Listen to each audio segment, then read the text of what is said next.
सो hello दोस्तों, welcome back to today's class. आज की क्लास में हम लोग पढ़ेंगे एक बहुत ही इंपॉर्टेंट टॉपिक इलेक्ट्रिसिटी चैप्टर का, जिसको हम बोलते हैं किरचॉफ्स लॉ। सो कुछ भी स्टार्ट करने से पहले मैं आपको ये बताता हूँ कि हम लोग किरचॉफ्स लॉ क्यों पढ़ना चाहते हैं, क्यों पढ़ना पड़ता है हम लोगों को। आप लोगों ने देखो अब तक सवाल जो करे थे आपके 8th और 9th और 10th क्लास की जो बेसिक इलेक्ट्रिसिटी की अंडरस्टैंडिंग आपकी होगी, तो आपको बस अगर आपको लेटस से आपको ऐसे बोल दिया जाए कि ये R1 है, ये R2 है, ये R3 करके 3 रेजिस्टेंसेज हैं और ये पैरेलल में कनेक्टेड है, ठीक है। तो हमें आपको इसकी नेट रेजिस्टेंस बतानी है, ठीक है। तो आप सिंपली क्या करोगे, वो पैरेलल रेजिस्टेंस का फॉर्मूला लगा दोगे, जैसे कि 1/R1 plus 1/R2 plus 1/R3, जो कि हो जाएगा R नेट के बराबर, ठीक है। तो ये आपका पैरेलल रेजिस्टेंस के केस में ये फॉर्मूला आपका काम आता है। फिर यदि यही आपके R1, R2 और R3 अगर ये सीरीज़ में आ जाते हैं, तो आप सीधा इनको अलजेब्राइक सम कर देते हो R1 plus R2 plus R3 के, ठीक है। तो यहाँ पर आपने दो कॉन्फ़िगरेशन पड़े हुए हैं कि आप दो तरीके से नेट रेजिस्टेंस निकाल सकते हो, लेकिन हर बार जो आपका सवाल होता है वो इतना सिंपल नहीं होता है। जैसे कि अगर आप इस एग्जांपल में देखें, कि सामने आपके जो एग्जांपल है, ठीक है, यहाँ पर आप इसको इजीली, सिंस आप यहाँ बैटरीज भी इन्वॉल्व हो रही, रेजिस्टेंसेज अलग तरीके से कनेक्टेड है, यहाँ पर रेजिस्टेंस कनेक्टेड है, फिर बैटरीज भी कनेक्टेड है, आप कैसे इसको सीरीज़ में या आप इसको पैरेलल में अरेंज कर सकते हैं। सो इस तरह के क्वेश्चन से डील करने के लिए आपके सामने जो यूटिलिटी है जिसको आप इस्तेमाल करके आप इस तरह के क्वेश्चंस को कैलकुलेट कर सकते हैं, वो है किरचॉफ्स लॉ। किरचॉफ्स लॉ की मदद से आप इस तरह के क्वेश्चन को काफ़ी इजी तरीके से कैलकुलेट करके इसका आंसर निकाल सकते हैं। अगर मैं आपसे पूछूं ए बी के बीच में कितना करंट रन कर रहा है, या डीसी के बीच में, या एफई के बीच में, या यहाँ पर सीई के बीच में, तो इस तरह के क्वेश्चन से डील करने के लिए हमें दो तरह के दो रूल दिए थे किरचॉफ ने 1845 और 1846 में। काफ़ी पहले के रूल आए हुए हैं ये, तो बहुत ही बेसिक सी चीज़ है यहाँ पे। सबसे पहले आपको ना दो टर्म पता होने चाहिए यहाँ पे, एक होता है जंक्शन, एक होता है लूप, ठीक है। इन जो हमारा सर्किट डायग्राम दे रखा होता है, आप पहला देखें या दूसरा वाला आपको अपना सर्किट डायग्राम देखें, तो यहाँ पर आपको सबसे पहले ये पहचानना आना चाहिए कि जंक्शन क्या होता है। सो डेफिनेशन वाइज अगर हम लोग जाते हैं, so what is a junction? A junction in a circuit is a point where 3 और मोर कंडक्टर्स मीट, ठीक है, जहाँ पर भी 3 या 3 से ज़्यादा कंडक्टर, तीन इज द गोल्डन वर्ड, इसको आपको याद रखना है। अगर मैं आपसे पूछूं कि ये जो सर्किट डायग्राम है, क्या इसमें ए जो पॉइंट है is this point a junction, so you will say no this point is not are junction, because यहाँ पर हमें 3 तारों की जरूरत होती है। अगर आप डी को देखें तो हाँ, यहाँ पे ये जंक्शन है, क्योंकि एक साइड ये, एक साइड ये और एक साइड ये, तो 3 कंडक्टर यहाँ पे डी पे आके मीट कर रहे हैं, सिमिलरली सी पे आके मीट कर रहे हैं। तो इस जो डायग्राम है, पहला वाला सर्किट डायग्राम है, इसमें डी और सी आपके जंक्शन है, ठीक है। इसी तरह मैं आपसे बोलूँ, अगर आप इस वाले फिगर में जंक्शन पहचाने तो कितने जंक्शन हो जाएंगे? आपको ये एक जंक्शन दिख रहा है, यहाँ पे तो 3 से ज़्यादा है, ठीक है। ये एक जंक्शन दिख रहा है, यहाँ पे 3 से ज़्यादा है। क्या डी है? ना सी है, ना ई है, ना जी है, ना ए है, नहीं आई है, नहीं। तो आपको जंक्शंस क्या दिखे? यहाँ पे बी और एच दिखे। तो आपने यहाँ पर डी और सी जंक्शन आइडेंटिफाई करे, और यहाँ पर बी और एफ, मैंने एच बोल दिया था थोड़ी देर पहले, सॉरी, यहाँ पर बी और ये एफ आपको एज अ जंक्शन आपने आइडेंटिफाई करे हैं। दूसरा है, आपको ये जानना होगा कि लूप क्या होती है। सो लूप कुछ नहीं होती है, मतलब आप एक चक्कर मान लो, अगर आप ए डी सी बी को देख लो तो आपका पूरा चक्कर कब बन जा रहा है ना, ये सिंपल एक कंटिन्यू आप ऐसे वायर की तरह इमेजिन कर लो, ठीक है। तो एक सर्किट आपका पूरा कंप्लीट हो रहा है, एक सर्किट ये हो रहा है, एक डी सी ई एफ हो रहा है, एक ए बी ई एफ हो रहा है, ठीक है। तो ये लूप होती है, ठीक है। कोई भी क्लोज कंडक्टिंग पाथ ये आपका लूप होता है। अगर मैं मानूँ B A I H F B, तो ये क्लोज कंडक्टिंग पाथ है। सी डी जी ई सी, ये भी एक क्लोज कंडक्टिंग पाथ है। या हम ले लें बी डी एच एफ, ये भी एक क्लोज कंडक्टिंग पाथ है। या सी बी एफ ई, ये भी क्लोज कंडक्टिंग पाथ है। तो इस तरह से मैं बोलता जाऊंगा, बस उससे टाइम ही वेस्ट होगा, लेकिन आपको आई गेस अब तक ये समझ में आ गया होगा कि लूप क्या होती है। सो यहाँ पर किरचॉफ लॉ लगाने के लिए आपको दो चीज़ें पता होनी चाहिए कि जंक्शन क्या होता है और लूप क्या होता है, ठीक है। जंक्शन और लूप पता चल गया तो किरचॉफ लॉ आप आराम से लगा दोगे, ऐसा सच कोई रॉकेट साइंस नहीं है। सो बढ़ते हैं आगे। यहाँ पे किरचॉफ का जंक्शन रूल क्या बोलता है? देखो, दो रूल पढ़ेंगे। पहला रूल है किरचॉफ का जंक्शन रूल, दूसरा होगा, ऑब्वियस सी बात है, अगर मैंने आपको यहाँ पर जंक्शन बताया है, दूसरा है लूप, तो दूसरा लूप से रिलेटेड होगा, ठीक है। तो एक बार हम लोग जंक्शन का इस्तेमाल करेंगे, एक बार हम लोग लूप का इस्तेमाल करेंगे। पहले हम लोग अगर जंक्शन का इस्तेमाल करते हैं, तो जंक्शन रूल क्या बोलता है कि the algebraic sum of current into any junction is zero. कोई भी अगर जहाँ पे जंक्शन है, ठीक है, यहाँ पर ये जो पॉइंट है, अगर मैं इस पॉइंट को नाम पी दे देता हूँ, ठीक है। तो इस P पॉइंट पर आपके जितने भी करंट आ रहे हैं, जैसे I1 आ रहा है, I2 आ रहा है, I4 जा रहा है, I3 जा रहा है, तो जितने आ रहे हैं और जितने जा रहे हैं उनका सम जो होगा वो आपका 0 होगा, ठीक है। मतलब I1 plus I2 minus I4 minus I3 is equal to 0, या हम ये कह सकते हैं कि I1 plus I2 is equal to I4 plus I3, मतलब कितना आ रहा है, I1 I2 आ रहा है, I4 और I3 जा रहा है। तो यहाँ पर आप अपने जंक्शन रूल को कैसे लिख सकते हो कि I1 प्लस I2 बराबर है आपका I3 प्लस I4 के। तो जंक्शन रूल आपको सिर्फ इतनी चीज़ बताता है कि किसी भी जंक्शन में आने वाले और जाने वाले जो करंट होते हैं वो बराबर होते हैं, ठीक है। इसको आप दूसरे तरीके से क्या बोल सकते हो, that the sum of all the current directed towards a point in a circuit, ठीक है, all the current directed towards a point in a circuit is equal to the sum of all the current directed away from that point. इस point से, मतलब P point पे कितने आ रहे हैं, I1 और I2 आ रहे हैं, P पॉइंट से जा कितने रहे हैं, I4 और I3 जा रहे हैं। सो इस पॉइंट पर कितने आ रहे हैं और इस पॉइंट से कितने जा रहे हैं, दोनों का सम क्या होगा, बराबर होगा। So this was your junction rule. अभी हम लोग आगे बात करते हैं लूप रूल पे, ठीक है। हम लोगों ने को लूप मैंने आपको क्या बताई थी, closed conducting path is called loop, as simple as that. बहुत ही सिंपल डेफिनेशन है, कोई बड़ी चीज़ नहीं है, कोई टेक्निकलिटीज़ में इन्वॉल्व नहीं, सिंपल से एक क्लोज कंडक्टिंग पाथ को आप लूप बोलते हो।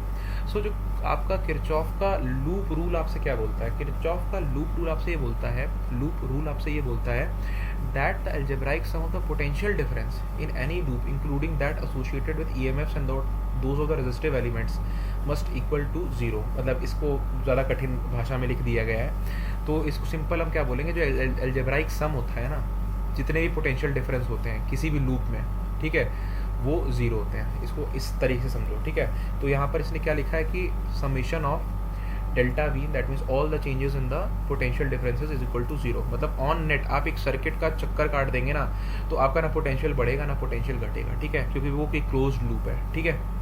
अब बस यहाँ पर हमें एक साइन कन्वेंशन का ध्यान रखना होता है कि when we travel through a source in the direction from negative to positive, ठीक है। आप ये समझो कि अगर आप कम पोटेंशियल से ज़्यादा पोटेंशियल की तरफ जाते हो तो उसको पॉजिटिव ले लेते हो। देखो साइन कन्वेंशन में बता रहा हूँ, ये कोई वो नहीं, मतलब कोई ये नियम नहीं है या फिर कोई एक ऐसा लॉ नहीं है जिसको मैं ऐसे समझा सकता हूँ। ये साइन कन्वेंशन है, मतलब अगर आपको इसे लॉ को लगाना है तो आप कुछ साइन डिफाइन करने पड़ेंगे। अगर एक चीज़ पॉजिटिव है तो दूसरी चीज़ को नेगेटिव मानना पड़ेगा, अगर वो उसको अपोज कर रही है तो पॉजिटिव नेगेटिव क्या है, बस a way of denoting the things. तो अगर मैं यहाँ पर मेरा पोटेंशियल बढ़ता है, मतलब आप नेगेटिव से पॉजिटिव की तरफ जाते हो और अगर पोटेंशियल बढ़ता है then it is considered as positive. और अगर हम पॉजिटिव से नेगेटिव की तरफ जाते हैं, ठीक है, कोई हायर पोटेंशियल जगह से किसी लोअर पोटेंशियल जगह पे जाते हैं, यहाँ पे हाई से अगर हम लो पे जा रहे हैं तो आपका जो ईएमएफ होगा वो जितना भी आपने कंसिडर किया वो नेगेटिव कंसिडर होगा, आप आगे उसके माइनस लगा दोगे, एज सिंपल एज दैट। ये हमें बेसिकली क्वेश्चन को सॉल्व करने में हेल्प करता है। आई होप आपको ये चीज़ समझ में आएगी, और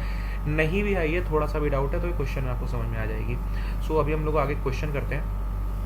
सो क्वेश्चन आपके सामने ये लिखा है कि देखो आपके सामने सर्किट डायग्राम बना हुआ है, ठीक है, 4 ओम 2 ओम 4 ओम 2 ओम के यहाँ पे रजिस्टर्स हैं, 2 वोल्ट 4 वोल्ट और 6 वोल्ट की यहाँ बैटरीज लगी हुई हैं, और हमसे बोला जा रहा है find the current in different branches of the electric circuit shown in the figure. हमें यहाँ पे करंट निकालना है, ठीक है। अब यहाँ पे देखो मैं आपको सिंपल सी एक बात बताता हूँ, आप अगर क्वेश्चन करने बैठोगे ना आपके मन में आएगा यार I1, देखो मैं यहाँ पे मेरे को देखो कितने तार दिख रहे हैं, मेरे को एक तार तो ये दिख रहा है, मैं आपको बना के दिखाता हूँ। मुझे लग रहा है कि एक करंट यहाँ पे जा रहा होगा, है ना, एक तो इस I1 मान लेता है उसको।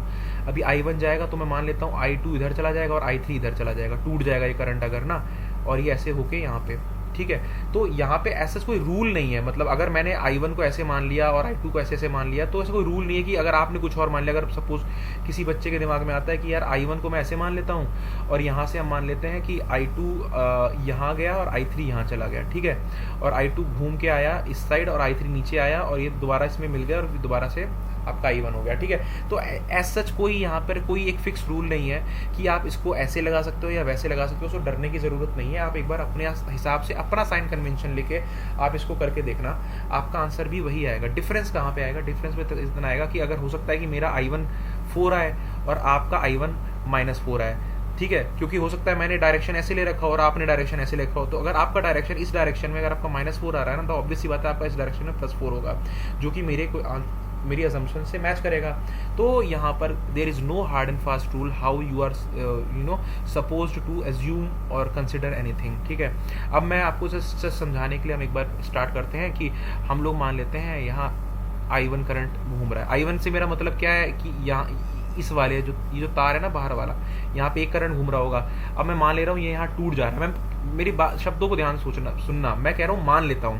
तो I1 यहाँ से जा रहा था और ये I2 और I3 में टूट गया, ठीक है। तो I2 और I3 में टूट गया, तो I2 यहाँ से चल रहा है और I3 यहाँ से नीचे से आ रहा है, और ये दोनों मिलके अंदर जाके दोबारा I1 के साथ, मतलब यहाँ पे आपका जो भी आपने अपनी अजम्पशन ली है वो इस तरह से काम कर रही है, ठीक है, I1 I2 और I3 के केस में, ठीक है। अब यहाँ पर मैं आपसे पूछता हूँ कि यार हमने दो चीज़ें पढ़ी थी, हमने एक तो लूप पढ़ा था और एक जंक्शन पढ़ा था। अब आप बताओ, मुझे ये बताओ कि जंक्शन कहाँ कहाँ पे है। तो आपको देख रहे हो कि एक तो बी जंक्शन है और एक ई जंक्शन है, ठीक है ना, एक जगह बी है एक जगह ई है। तो अगर आप बी पे देखो, तो अगर हम बी जंक्शन की बात करते हैं तो यहाँ पर I1 तो आ रहा है और टूट के क्या जा रहा है, I2 और I3 जा रहा है। तो अगर हम जंक्शन रूल लगाएं बी पे, ठीक है, मैं ये लंबी चौड़ी चीज़ें लिखूंगा नहीं, applying junction rule on point B या नोड बी, हम इसको क्या बोल सकते हैं, मतलब इसको ना बी को ना हम कई बार नोड भी बोल देते हैं, ठीक है, अलग अलग नामों से इसको संबोधित करते हैं, मगर इसको मतलब आप जंक्शन बोल दो, नोड बोल दो, या जो भी बोलना बोल दो, बट आपको क्रक्स आपका ये है कि बी पॉइंट पे जो आ रहा है करंट और जो जा रहा है वो बराबर होंगे। तो आने वाला क्या है आपका, आने वाला आपका क्या है, I1 है, आने वाला आपका क्या है, I1 है, और जाने वाला क्या है, I2 और I3 है, ठीक है। आने वाला I1 है और जाने वाला I2 और I3 है, ये आपकी पहली इक्वेशन हो जाएगी, ठीक है, ये आपकी पहली इक्वेशन हो गई कि आपका करंट कितना आ रहा है और कितना जा रहा है वो दोनों बराबर हैं। ये आपका कौन सा रूल होता है, ये जंक्शन रूल होता है किरचॉफ का, ठीक है, बहुत ही बेसिक सा रूल है। दूसरा हम लोग ना दो अपने क्या बोलते हैं, क्लोज्ड लूप कंसिडर कर लेते हैं, ठीक है। लूप क्या हो जाएगी आपकी, ए बी, मतलब ये जो अगर मैं एक बार ए बी ई एफ मान लेते हैं और अगली बार बी सी डी और ई मान लेते हैं, ठीक है। हमारी आप कुछ और मान के करके देखना, आपका आंसर वही आएगा। बस आपको अपना साइन कन्वेंशन याद है ना कि अगर आपका पोटेंशियल बढ़ता है कंसिडर इट एज पॉजिटिव, अगर आपका पोटेंशियल घटता है कंसिडर इट एज नेगेटिव, ठीक है। एक चीज़ आपको कंफ्यूज करेगी यहाँ पे बस ये है कि अगर आपका करंट आपने इस डायरेक्शन में माना हुआ है और ये बीच में रेजिस्टेंस आता है, तो ऑब्वियस सी बात है करंट अगर यहाँ से इस पॉइंट से आपका इस पॉइंट पे जा रहा है तो यहाँ पर पोटेंशियल ड्रॉप ही होगा, ठीक है, क्योंकि इसको करंट को रेजिस्टेंस को पार करना पड़ा है, तो यहाँ पर पोटेंशियल इसका गिर जाएगा। जो पोटेंशियल यहाँ पे होगा वो ज़्यादा होगा, जो यहाँ पे होगा वो कम होगा। सो यहाँ पर पोटेंशियल आपका ड्रॉप ही आना है, तो यहाँ पे आप नेगेटिव कंसिडर करोगे। बस इतना सा डिफरेंस है, इतनी सी चीज़ आपको समझनी पड़ेगी कि कहाँ पे पॉजिटिव लेना है, कहाँ पे नेगेटिव लेना है। 2 या 3 सवाल हद से हद प्रैक्टिस करने हैं आपको, और आप यहाँ पे किरचॉफ जंक्शन रूल और किरचॉफ लूप रूल का इस्तेमाल करते हुए आप यहाँ पे करंट के डिस्ट्रीब्यूशन को पता कर सकते हो। तो अगर हम पहला वाला अपना लूप देखें, अगर मैं इसका नाम लिख देता हूँ, क्या नाम लिख दूँ, ए बी ई और एफ, ठीक है। अब आप ए बी और ई और एफ को देखना, ठीक है। तो हम लोग चलना शुरू करते हैं, ठीक है। ए से बी चलते हैं। ए से बी में क्या है, हमारा करंट का डायरेक्शन क्या हम लोगों ने मान रखा था, ऐसे मान रखा है, ठीक है। तो हमारा यहाँ पे क्या आ जाएगा, -4I1 आएगा। क्यों माइनस आएगा यहाँ पे, क्योंकि मेरा यहाँ पे पोटेंशियल ड्रॉप होगा, ठीक है। करंट के डायरेक्शन में यदि हम लोग रेजिस्टेंस को पार कर रहे हैं तो वहाँ पे ऑब्वियस बात है पोटेंशियल ड्रॉप आएगा, ठीक है। रेजिस्टेंस कुछ चीज़ खा जाएगी, मतलब एक तरह से समझाने के लिए बोल रहा हूँ, रेजिस्टेंस करंट को रोकेगी, ठीक है, एक जगह से दूसरी जगह जाने के लिए, तो वहाँ पे पोटेंशियल ड्रॉप आएगा, ठीक है, क्योंकि अल्टीमेटली पोटेंशियली रिस्पॉन्सिबल है करंट को एक जगह से दूसरी जगह ले जाने के लिए। तो यहाँ पर रेजिस्टेंस से होते हुए जब करंट गया तो उसमें पोटेंशियल ड्रॉप आया।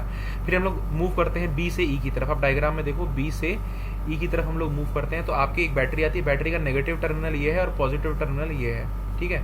आप बैटरी के नेगेटिव टर्मिनल से पॉजिटिव टर्मिनल जाते हो तो आपको पोटेंशियल बढ़ेगा, तो यहाँ पे आप क्या लोगे, +4। आई होप आपको ये चीज़ समझ में आई होगी, ठीक है। यहाँ पे आई, मुझे लग रहा है यहाँ पे ना ज़्यादा गंदगी हो गई है, तो मैं इसको ना एक बार साफ़ कर दे रहा हूँ, आपको ढंग से समझ में आना चाहिए, ठीक है। यहाँ पर फिलहाल हम लोगों ने क्या मान रखा है, I1 करंट मान रखा है, और I1 करंट ऐसे जा रहा है, ठीक है। तो यहाँ पर आपका पोटेंशियल ड्रॉप है, यहाँ पर पोटेंशियल क्या है, इंक्रीज हो रहा है, ठीक है, नेगेटिव से पॉजिटिव पे गया आप।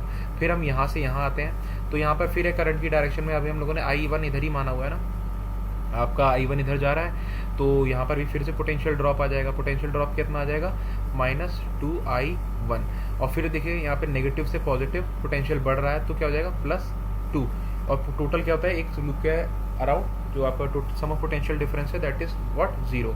तो यहाँ पर क्या हो जाएगा, -4I -2I, तो हो जाएगा -6I1, और ये हो जाएगा -6, इस साइड चला जाएगा ना, तो माइनस से माइनस कट जाएगा, आपका I1 कितना आ जाएगा, 1 एम्पियर आ जाएगा, ठीक है। देखो आप, इतनी बड़ी और इतनी कोई खतरनाक चीज़ नहीं थी है, आपने अभी क्या बोलते हैं इसको, किरचॉफ लूप रूल और किरचॉफ जंक्शन रूल लगा के आपने I1 निकाल लिया है, ठीक है। अब यार हम अगले अपने जो लूप है उसको कंसिडर करते हैं, बी सी डी और ई को कंसिडर करते हैं, ठीक है। हम पहले बी से सी की तरफ जाते हैं, ठीक है। हमने करंट कैसे माना था कि हमारा I I2 ऐसे जा रहा है और I3 नीचे जा रहा है, ठीक है। हमने जस्ट माना था, देखो आप I2 को C से B की तरफ मान लेना, किसी ने नहीं रोका है, बस आपका साइन उल्टा आएगा बस मेरे साइन से, तो आप समझ जाओगे कि करंट किस डायरेक्शन में है। तो यहाँ पर डरने की ज़रूरत नहीं है कि हम लोगों ने यार कुछ अलग माना है, इन्होंने कुछ अलग माना है। तो यहाँ पे कोई फिक्स रूल नहीं है, बट आपको कॉन्सेप्ट बस पता होना चाहिए, साइन कन्वेंशन पता होना चाहिए, जंक्शन क्या होता है, लूप क्या होता है और कैसे इनको यूज़ करना है, ये पता होना चाहिए। तो अब बी सी डी ई की बात करते हैं। तो बी से सी की तरफ जा रहे हो तो ऑब्वियसली बात है पोटेंशियल ड्रॉप आएगा, -2I2 आएगा, ठीक है। करंट I2 की डायरेक्शन में था तो यहाँ पे पोटेंशियल ड्रॉप आया। अब यहाँ पे देखो पॉजिटिव से नेगेटिव की तरफ जा रहे हैं, फिर एक ड्रॉप आया तो -6 हो गया। अब यहाँ पर 4 हमने क्या माना है कि I2 हमारा ऑब्वियसली बात है ना, यहाँ से चल रहा है तो ऐसे चलता हुआ इस साइड जाएगा ना, तो फिर करंट के डायरेक्शन के अलॉन्ग जब हम रजिस्टर को पार करते हैं तो हमारा क्या होता है, पोटेंशियल ड्रॉप आता है। तो यह जाएगा -4 टाइम्स I2 और फिर यहाँ पर हम लोग प्लस से माइनस की तरफ जाएंगे तो एक और ड्रॉप आएगा तो हो जाएगा -4, आपकी लूप हो गई खत्म, हो जाएगा टोटल 0। तो -4I2 -2I2 हो जाएगा -6I2 और -6 -4 हो जाएगा -10 और उधर जाके हो जाएगा +10, ठीक है। तो आपका I2 क्या आ जाएगा, I2 will be equal to -10/6, तो 2 3 जा 6, 2 5 जा 10, इट इज़ -5/3, ठीक है। I2 जो आया है आपका -5/3 है, मतलब करंट हमने इधर से इधर माना था, जिस बंदे ने इधर से इधर माना होगा ना उसका ऑटोमेटिकली पॉजिटिव आया होगा, ठीक है।